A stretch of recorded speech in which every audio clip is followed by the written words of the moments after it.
Olá, esta é a resolução da sétima questão da primeira lista de matemática discreta. Nessa questão nós temos aqui dois conjuntos M e N que possuem um único elemento em comum, tá? Então, se eu fizer aqui o diagrama do conjunto M e do conjunto N, eu tenho um elemento aqui nessa intersecção. Se o número de subconjuntos de M, bom, subconjuntos de M a gente costuma designar como o conjunto das partes de M, né?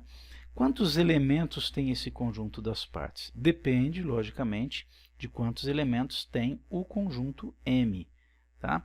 Então, vamos chamar aqui, né, de X o número de elementos do conjunto M, tá? Dessa forma, o conjunto das partes, que é o conjunto de todos os subconjuntos que eu consigo formar com os elementos do M. Eu expliquei isso melhor na questão anterior e mostrei inclusive uma fórmula que a gente utiliza, né? Se o conjunto M tem x elementos, né, o conjunto das partes de M tem 2 elevado a x. É sempre 2 elevado ao número de elementos do conjunto original. Se o número de elementos do conjunto N eu chamar, por exemplo, de y, né, o conjunto das partes de N, tá, ele vai ter quantos elementos? 2 elevado a y. Bom, diz também a questão que se o número de subconjuntos de M é igual ao dobro do número de subconjuntos de N, o que isso significa?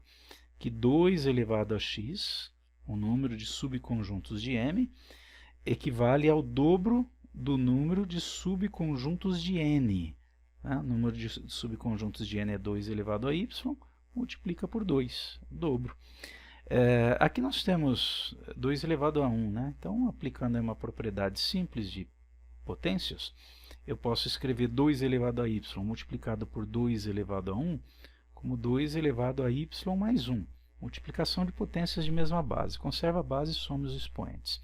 Agora eu tenho 2 elevado a x igual a 2 elevado a y mais 1. Portanto, x é igual a y mais 1. Perfeito? Está aqui.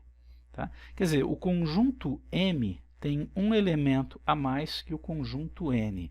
Não sei quantos, mas tem um elemento a mais. Agora eu quero saber o número de elementos do conjunto união de M com N. Né? O número de elementos da união de dois conjuntos, tem aqui uma fórmula que a gente costuma utilizar bastante, né?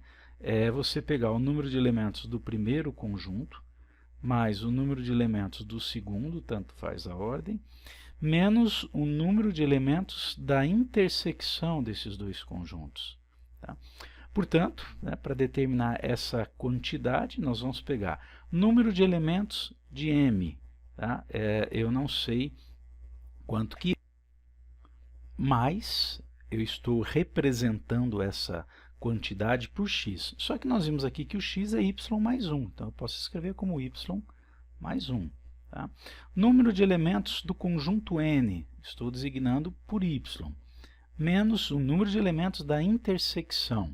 A intersecção entre eles tem apenas um elemento. Efetuando aqui o cancelamento de mais 1 com menos 1, o resultado é 2y. Portanto, o número de elementos da união dos conjuntos M e N equivale a 2y, ou seja, o dobro do número de elementos do conjunto N. Portanto, alternativa E. É isso aí, até o próximo vídeo.